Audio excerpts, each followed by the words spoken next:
Baru-baru ini, NASA atau Lembaga Antariksa Amerika Serikat mengumumkan program misi Artemis kedua yang akan dilaksanakan pada awal tahun 2026. Pada tahun 2026 nanti, dunia akan menyaksikan misi luar angkasa yang bersejarah. Misi Artemis II akan menjadi penerbangan pertama NASA dengan awak dalam program Artemis, membawa 4 astronot untuk melakukan perjalanan mengelilingi bulan sebelum kembali ke bumi. Artemis II merupakan kelanjutan dari kesuksesan Artemis I yang tidak berawak pada tahun 2022 dengan tujuan utama menguji sistem pesawat ruang angkasa Orion dalam kondisi sebenarnya. Keberhasilan misi ini akan menjadi batu loncatan paling penting bagi Artemis II yang akan mengantarkan manusia kembali ke permukaan bulan, termasuk wanita pertama yang akan menginjakkan kakinya di sana. Artemis II bukan hanya sekedar misi eksplorasi biasa. Misi ini memiliki peran penting dalam pengembangan kemampuan manusia untuk menjelajah luar angkasa.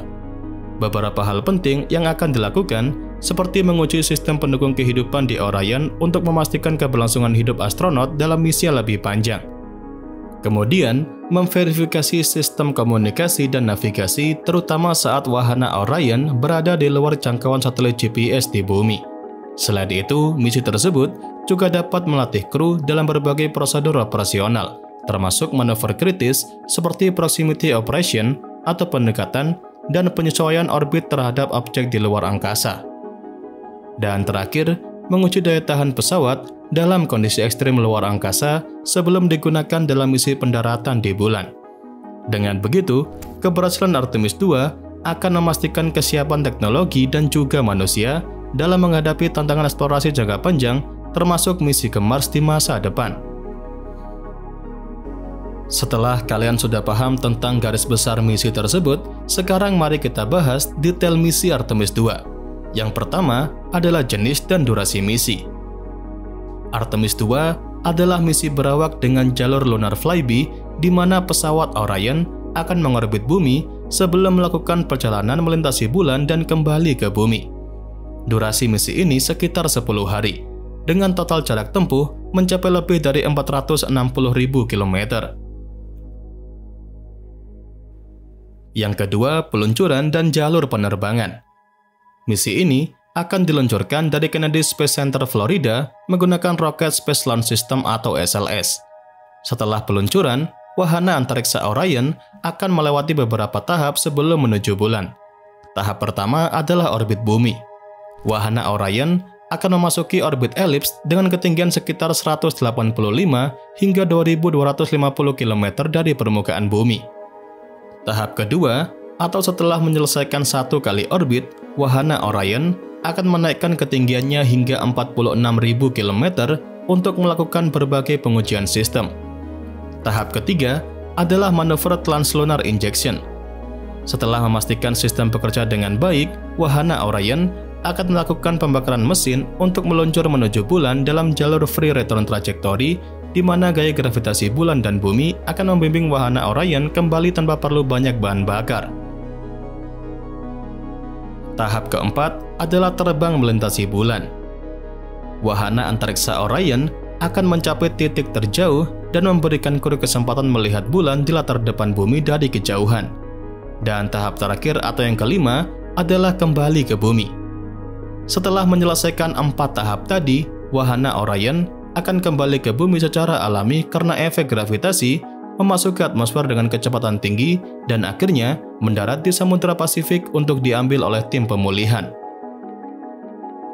Setelah kalian paham tentang beberapa tahap perjalanannya peluncuran misi Artemis, mari kita lanjutkan detail misi Artemis berikutnya, yaitu tentang pengujian dan eksperimen dalam misi.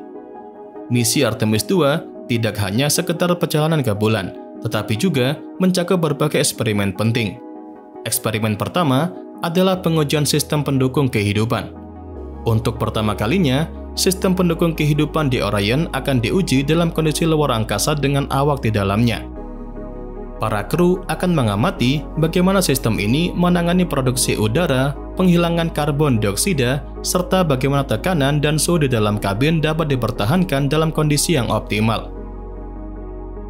Eksperimen kedua adalah Proximity Operation Demonstration. Sebelum menuju bulan, wahana Orion akan menggunakan tahap atas roket atau Interim Cryogenic Propulsion State sebagai target untuk melakukan latihan pendekatan dan penyesuaian posisi secara manual. Hal tersebut akan membantu para kru dalam melatih keterampilan docking, yang sangat penting untuk berbagai misi masa depan seperti pengisian bahan bakar di luar angkasa atau pertemuan dengan stasiun luar angkasa Gateway di orbit bulan. Kemudian, eksperimen terakhir adalah pengujian komunikasi dan juga navigasi. Ketika wahana Orion berada di orbit tinggi dan melintasi bulan, pesawat ini akan melewati batas jangkauan satelit komunikasi di bumi sehingga akan bergantung sepenuhnya pada Deep Space Network milik NASA. Ini akan menjadi uji coba penting untuk memastikan komunikasi yang handal dalam berbagai misi luar angkasa di masa mendatang. Sudah paham? Jika sudah, mari kita lanjutkan detail misi Artemis II, yaitu tentang dampak jangka panjang dan masa depan pada eksplorasi bulan. Dampak pertama tentu adalah berjalannya misi Artemis III untuk kembali mendaratkan manusia ke bulan. Artemis II adalah langkah krusial sebelum Artemis III yang direncanakan mendaratkan manusia ke bulan pada tahun 2027 mendatang. Artemis III akan membawa kembali astronot ke permukaan bulan dan membuka era baru eksplorasi luar angkasa. Dampak kedua adalah membangun kehadiran jangka panjang di bulan. Pihak NASA dan juga mitra internasionalnya memiliki rencana besar untuk mendirikan stasiun orbit bernama Lunar Gateway yang akan berfungsi sebagai pos antara bumi dan bulan. Dengan fasilitas ini, manusia dapat tinggal lebih lama di bulan, melakukan eksperimen ilmiah, dan mengembangkan teknologi yang diperlukan untuk perjalanan ke Mars. Kemudian, dampak terakhir adalah tentang rencana ambisius, yaitu misi ke planet Mars. Dengan keberhasilan Artemis II dan misi berikutnya, NASA akan memperoleh pengalaman dalam menjaga kehidupan manusia di luar angkasa dalam waktu yang lebih lama. Hal itu menjadi fondasi paling penting untuk misi ke Mars yang direncanakan pada tahun 2030-an, di mana para astronot akan melakukan perjalanan selama berbulan-bulan melintasi ruang angkasa sebelum mencapai planet Mars. Jadi, Artemis II adalah langkah awal dalam revolusi eksplorasi luar angkasa yang akan membawa manusia kembali ke bulan dan akhirnya menuju Mars. Dengan menguji berbagai sistem penting, misi ini akan memastikan bahwa manusia siap untuk eksplorasi jangka panjang di luar orbit bumi. Keberhasilan Artemis II akan menjadi tonggak penting dalam sejarah perjalanan luar angkasa dan juga membuka jalan bagi generasi penjelajah masa depan untuk menjelajah bulan, Mars, dan masih banyak lagi. Dengan terus berkembangnya teknologi canggih, kerjasama internasional, dan visi eksplorasi ambisius, masa depan umat manusia di luar angkasa semakin nyata. Misi Artemis adalah langkah besar menuju era baru dalam petualangan kosmik yang telah dinantikan manusia sejak zaman dahulu.